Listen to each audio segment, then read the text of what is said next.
Okay, so once again, I welcome you all to my channel. So let's move on towards our topic. In last video, we have completed up to concentration terms. We have just started concentration terms, जहाँ हमने दो concentration terms देख ली थी, that is mass percentage and volume percentage. ठीक है? अगर आपने वो पहला वीडियो नहीं देखा है, तो उसका लिंक मैंने डिस्क्रिप्शन बॉक्स में दे दिया है. आप जाके पहले वो देख लीजिए so that this topic will be more clearer to you. Okay, so let's start our next concentration term, that is weight by volume percentage.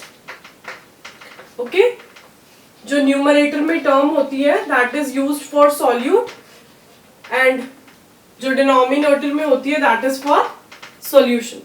Okay, so weight मतलब हम इसे कैसे डिफाइन करेंगे, मास of solute by volume of solution. ठीक है, मास of solute किस में होगा, ग्राम में, volume of solution in ml and percentage है इसलिए multiplied by 100. Okay, so this is weight by volume percentage. Okay, now our next concentration term is ppm, that is parts per million. Parts per million मतलब 10 raised to power 6. Okay, ppm ये जो concentration term है ये हम generally तब use करते हैं जब कोई सब्सटेंस बहुत ही ट्रेस क्वांटिटीज में, ट्रेस मतलब बहुत ही माइन्यूट क्वांटिटी में. ठीक है, जब कोई सब्सटेंस बहुत ट्रेस क्वांटिटी में होता है और उसे हमें डिटरमाइन करना होता है, उस टाइम पे हम कौन सी कंसंट्रेशन टर्म यूज करते हैं, ppm, that is parts per million. So ppm, इसका फॉर्मूला क्या हो जाएगा, mass of parts of component divided by mass of parts of component divided by total number of components into 10 raised to power 6. हमने यहाँ पे 10 raised to power 6 क्यों किया है, क्योंकि हम पार्ट्स पर मिलियन निकाल रहे हैं. ठीक है, जैसे हमने यहाँ पे परसेंट में निकाला था इसलिए मल्टीप्लाइड बाय 100, हमने यहाँ पे 100 में से कैलकुलेट किया था, यहाँ पे मिलियन के पार्ट्स कैलकुलेट कर रहे हैं इसलिए multiplied bye 10 to the power 6. ठीक है, जो ppm क्वांटिटी है इसे भी हम weight by weight ppm calculate कर सकते हैं, volume by volume ppm and weight by volume. So क्या हो जाएगा इसके लिए formula, weight by weight ppm मतलब mass of solute upon mass of solution. Percent के केस में हमने मल्टीप्लाइड किससे किया था, 100 से. यहाँ पे हम पार्ट्स पर मिलियन निकाल रहे हैं इसलिए किससे मल्टीप्लाई करेंगे, 10 to the power 6. Okay, volume by volume is also same, volume of solute divided by volume of solution into 10 to the power 6. Difference lie only here. Percent के case में हम यहाँ पे 100 से मल्टीप्लाई करेंगे और ppm के केस में यहाँ पर 10 to the power 6 से मल्टीप्लाई करेंगे. Okay, so this is our next concentration term, parts per million. Parts per million मतलब 10 to the power 6 में से निकालेंगे. कि जनरली हम कब यूज करेंगे, जब कोई भी सब्सटेंस बहुत कम क्वांटिटी में मतलब ट्रेस क्वांटिटी में प्रेजेंट है. Okay, now let's see our next concentration term.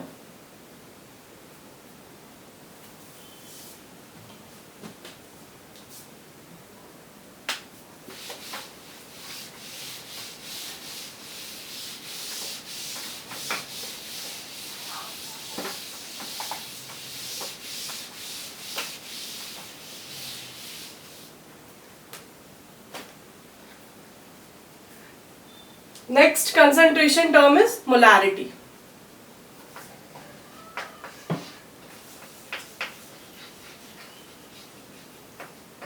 This topic we have already read in class 11th. Class 11th में जो फर्स्ट चैप्टर है मोल कंसेप्ट, उसमें भी हमने मोलारिटी, नॉर्मेलिटी, इन सब की डेफिनेशन देखी है मोल कंसेप्ट में. सो मोलारिटी होता क्या है? It is number of moles of solute. It is number of moles of solute dissolved per liter of solution. Per liter of solution.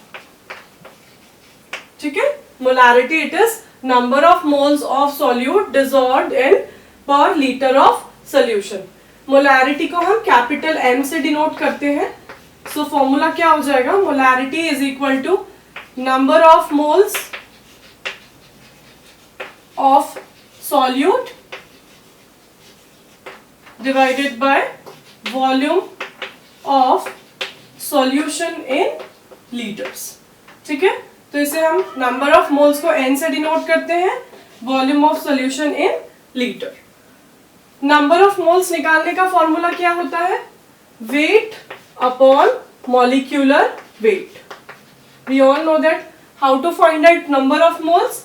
Wait upon molecular weight, या फिर हम बोल सकते हैं मास अपॉन मोलर मास. ठीक है? So put down this here.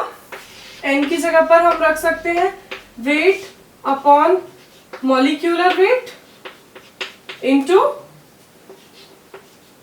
Volume in litres. ठीक है? अगर आपको वॉल्यूम ml में दिया हुआ है और हमें लीटर्स में कन्वर्ट करना है, तो क्या हो जाएगा? Wait upon molecular wait, volume जब ml में दिया है तो हमें ऊपर 1000 से मल्टीप्लाई कर. ठीक है? सो this is the formula of molarity. Molarity means number of moles of solute dissolved in 1 litre of solution. Okay, इसका यूनिट क्या हो जाएगा? Unit is mole per litre. ठीक है? See here, number of moles का यूनिट क्या हो जाएगा? मोल, और वॉल्यूम किस में लिया गया है? Litre. So the unit is mole per litre. Okay, now as we know that volume depends upon temperature. Volume temperature पर डिपेंड करता है. अगर हम टेम्परेचर चेंज करेंगे तो वॉल्यूम भी चेंज होगा, है ना? अगर हम टेम्परेचर चेंज करेंगे तो वॉल्यूम भी चेंज होगा. वॉल्यूम चेंज होगा तो मोलारिटी भी चेंज होगी. It means molarity is temperature dependent.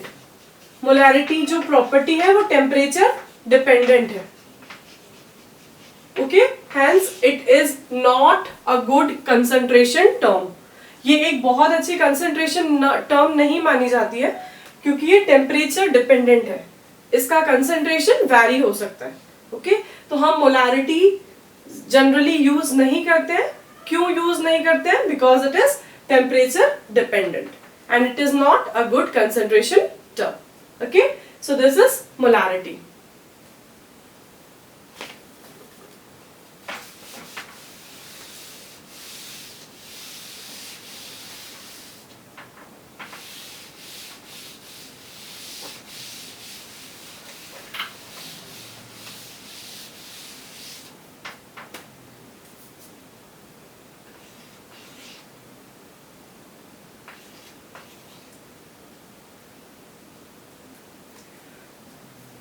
Okay, now next term is strength.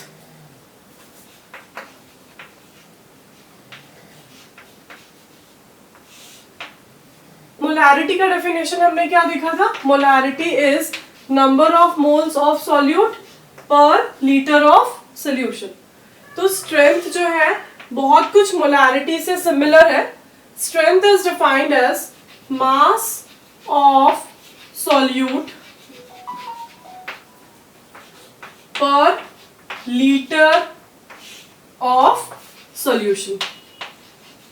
It is defined as mass of solute per liter of solution. Strength को हम S से represent करेंगे. So the formula is mass of solute को हम weight of solute भी बोल सकते हैं. ठीक है. So weight of solute and volume of solution in litres. Okay, तो स्ट्रेंथ हो गया weight by volume in litre. So this is strength. Now let's take out a relation between strength and molarity. Strength and molarity के बीच में क्या relation है, let's take out. Actually it is very much important. जब हम 12th standard में titration करते हैं उस टाइम पे प्रैक्टिकल में एक ही क्वेश्चन आपको जनरली पूछा जाता है, स्ट्रेंथ और molarity. So these concentration terms are really important. Now let's see the relationship between strength and molarity. So what is the formula of strength? Weight by volume in liters, and molarity is what? Number of moles by volume in liter. It means what? Number of moles मतलब weight by molecular weight into volume in liters. ठीक है, तो यहाँ पे देखो ये होगी हमारी फर्स्ट और ये होगी हमारी second equation. Compare these two. यहाँ पे wait by volume in litres है, यहाँ पर भी wait by volume in litres है. तो इस वेट बाय वॉल्यूम की जगह अगर हम स्ट्रेंथ रख दे तो strength by molecular wait.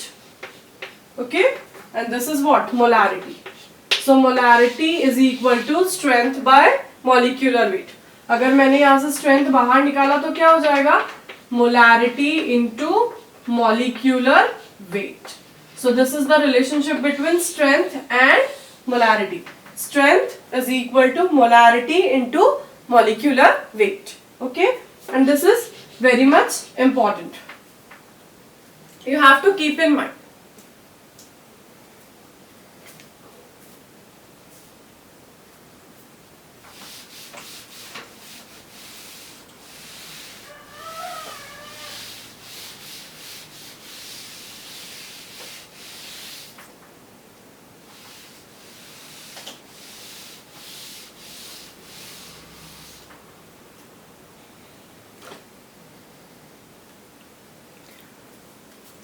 Okay, now next concentration term is normality. Okay, let's first see molality. Molality is also much more similar with molarity. So what is the formula of molarity? Number of moles of solute by volume of solution in liters. इसे हम लिखते थे weight by molecular weight into volume in liters. Okay. So molality, it is defined as, it is number of moles of solute per kg of solvent. Remember, molality के case में हमने क्या लिया है? पर kg of solvent. And molarity के case में हमने क्या लिया था? पर लीटर of solution. ठीक है, सो आपको यहाँ पे ध्यान देना है कि मोलारिटी के केस में हमने पर केजी ऑफ सॉल्वेंट लिया है और मोलारिटी के केस में हमने पर लीटर ऑफ सॉल्यूशन लिया है. ठीक, मोलारिटी को हम स्मॉल m से डिनोट करेंगे. So what's the formula? Molarity is equal to number of moles of solute by volume of solution in KG. तो हम वेट इन केजी लिखेंगे. नाउ नंबर ऑफ मोल्स को हम लिख सकते हैं weight by molecular weight into volume in KG.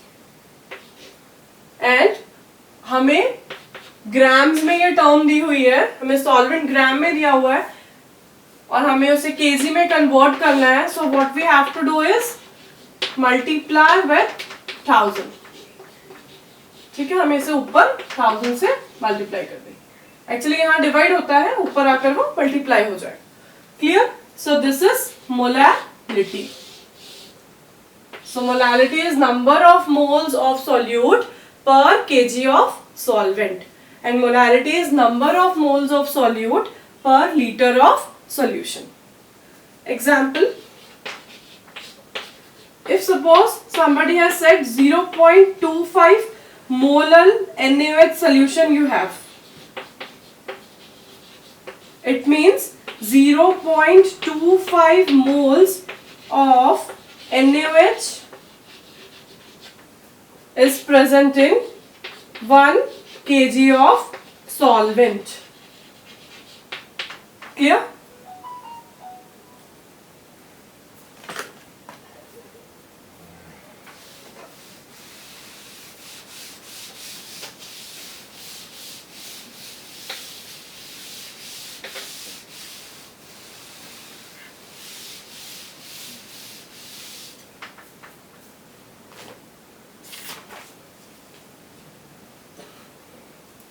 Okay, so next concentration term is normality.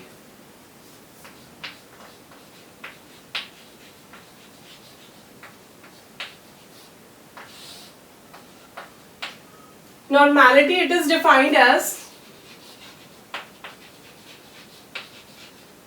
number of gram equivalents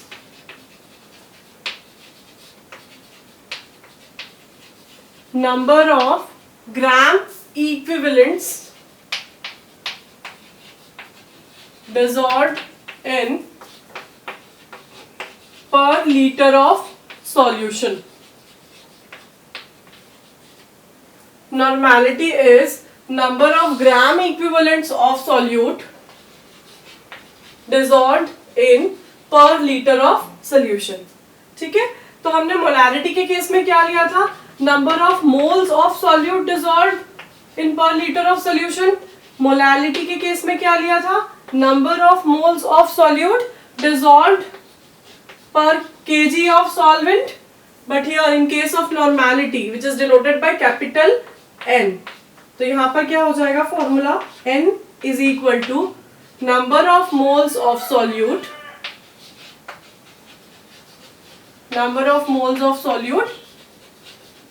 by volume of solution in liters. Sorry, number of gram equivalents. In case of normality हमें क्या लेना है? Number of gram equivalents of solute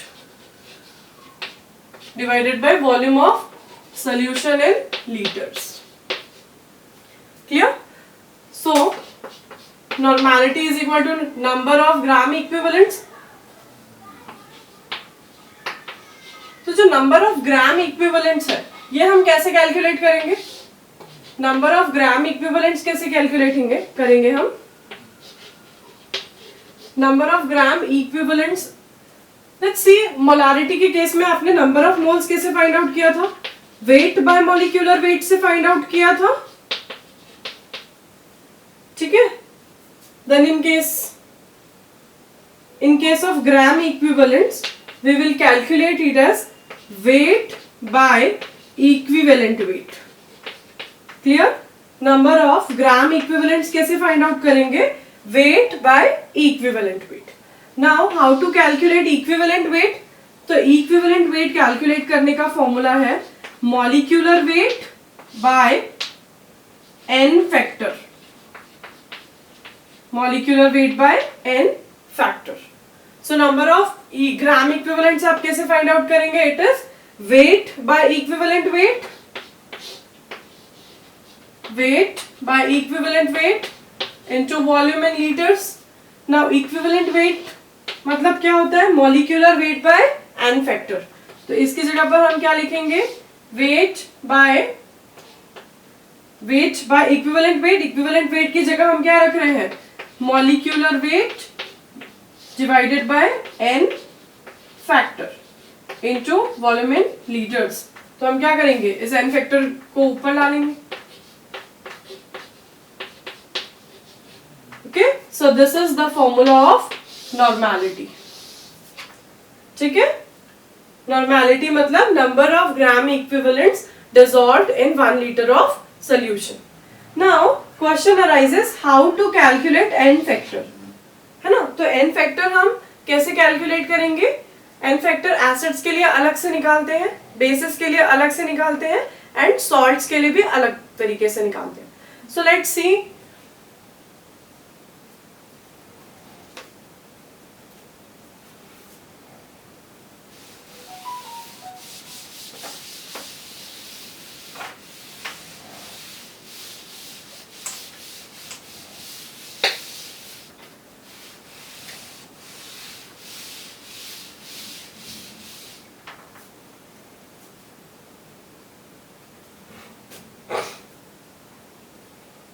Okay, so let's see how to calculate equivalent weight. Equivalent weight कैसे find out करते हैं? Molecular weight by n factor. Okay, so n factor हमें calculate अगर करना है for acids, ठीक है? तो acids के लिए हम कैसे निकालेंगे? Equivalent weight अगर हमें acids के लिए निकालना है तो molecular weight of acids divided by n factor में हम acids के केस में इसको basicity से divide करेंगे. Now what do you mean by basicity? Basicity मतलब क्या होता है?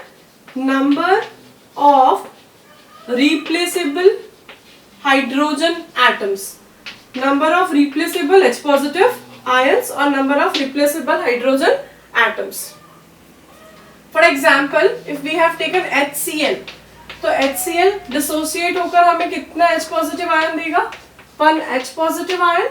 So इस केस में acidity या फिर n factor कितना हो गया? 1. ठीक है? For example, we have seen H2SO4. Okay, so H2SO4 के केस में क्या होगा? 2H plus SO4 2 minus. So here in this case n factor या फिर हम बोलेंगे basicity कितनी हो गई? 2. यहाँ पर हमने 2 हाइड्रोजन एटम्स मिले, 2 हाइड्रोजन आयंस मिले. इन case of phosphoric acid H3PO4 है ना, यहाँ पर कितने H पॉजिटिव आयंस देगा ये? 3H positive ions. तो यहाँ पर n फैक्टर कितना हो जाएगा? 3. ठीक है? In actually it depends on the chemical reaction. For example H2SO4 के केस में अगर हम देखें तो रिएक्शन ऐसी भी तो हो सकती है, H प्लस HSO4 माइनस. ठीक है, तो यहाँ पर सिर्फ हमें एक ही H पॉजिटिव आयन मिला है, तो यहाँ पर n फैक्टर की वैल्यू हो जाएगी 1. अंडरस्टूड? H2SO4 यहाँ पर 2H प्लस आयंस दे रहा है, इसलिए n फैक्टर हो गया 2. यहाँ पर सिर्फ हमें एक ही H पॉजिटिव आयन मिला है, so the n factor is 1. Then in case of H3PO2 if we see H3PO3, so H3PO3 में replaceable हाइड्रोजन एटम्स कितने हैं? ये सिर्फ 2 ही हाइड्रोजन एटम्स दे सकता है. If we look at the structure,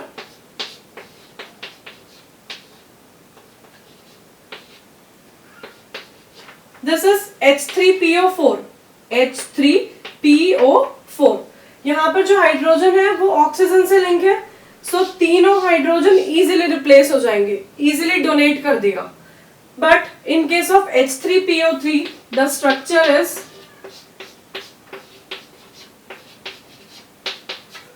this hydrogen is not connected with oxygen. This hydrogen is directly linked with phosphorus. तो यहाँ से हाइड्रोजन रिप्लेस नहीं होगा. तो इस केस में हमें कितने हाइड्रोजन्स मिलेंगे? Only 2 hydrogens. तो H3PO3 के केस में हाइड्रोजन्स कितने मिलेंगे? 2. तो यहाँ पर जो n फैक्टर हो जाएगा ये कितना हो जाएगा? 2. वहीं अगर हम देखें H3PO2, सो H3PO2 का स्ट्रक्चर क्या हो जाएगा? दिस इज, यहाँ पर देखो 2 हाइड्रोजन डायरेक्टली फॉस्फोरस से बॉन्डेड है, तो ये 2 हाइड्रोजन रिप्लेस नहीं होंगे, ये 2 हाइड्रोजन डोनेट नहीं कर पाएगा, है ना. हेंस अगर हम H3PO2 की बात करें तो यहाँ पर n फैक्टर की वैल्यू क्या हो जाएगी? Only 1. Only this hydrogen will be donated. इस केस में ये और ये मतलब 2 hydrogens will be donated. While in case of H3PO4 all the 3 hydrogens will be donated. Clear?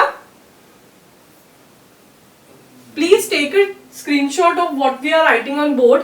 Actually अगर आप इसके notes अपनी notebook में बनाएंगे, only then these things will be beneficial for you. Proper आप notes बनाइए so that topic will be more clearer to you and इससे आपकी practice भी हो जाएगी. Take a screenshot please. And after completion of this video, you have to write all these things in your notebook. Okay, this is. So अभी हमने देखा n factor for acids. Now we'll see how to calculate n factor for base.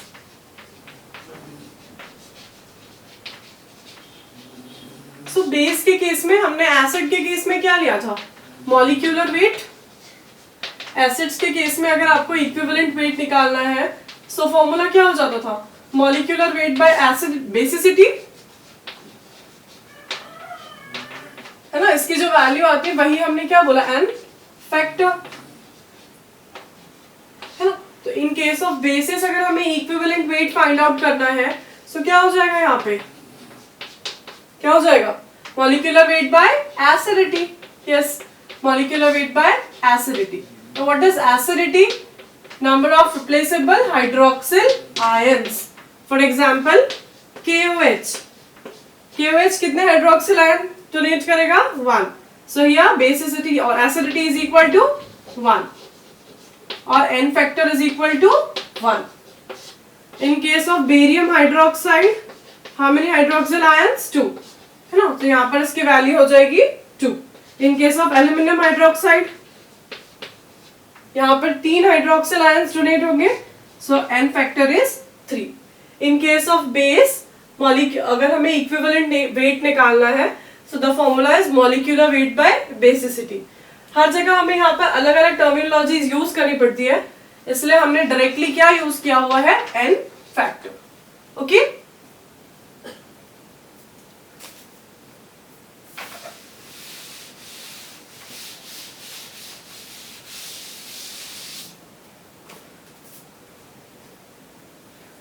Now let's see equivalent weight for salts.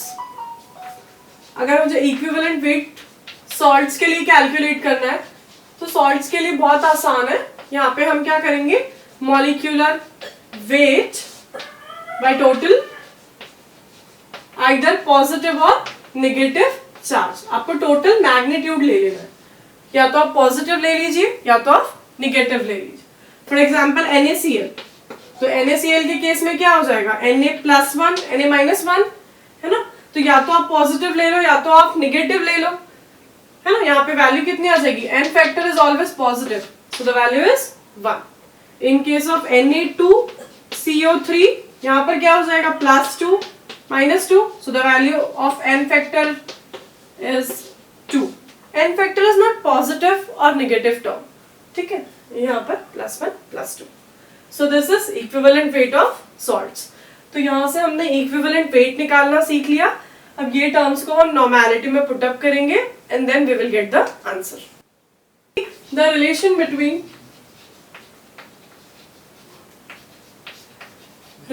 Between normality and molarity.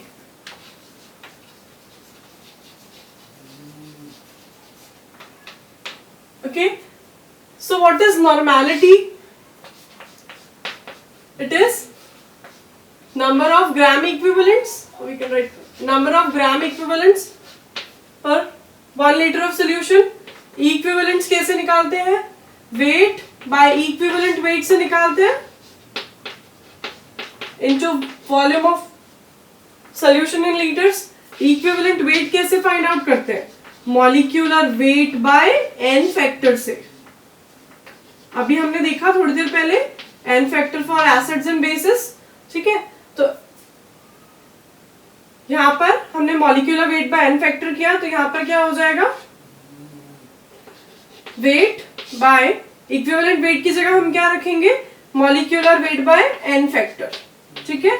So molecular weight n factor ऊपर चला जाएगा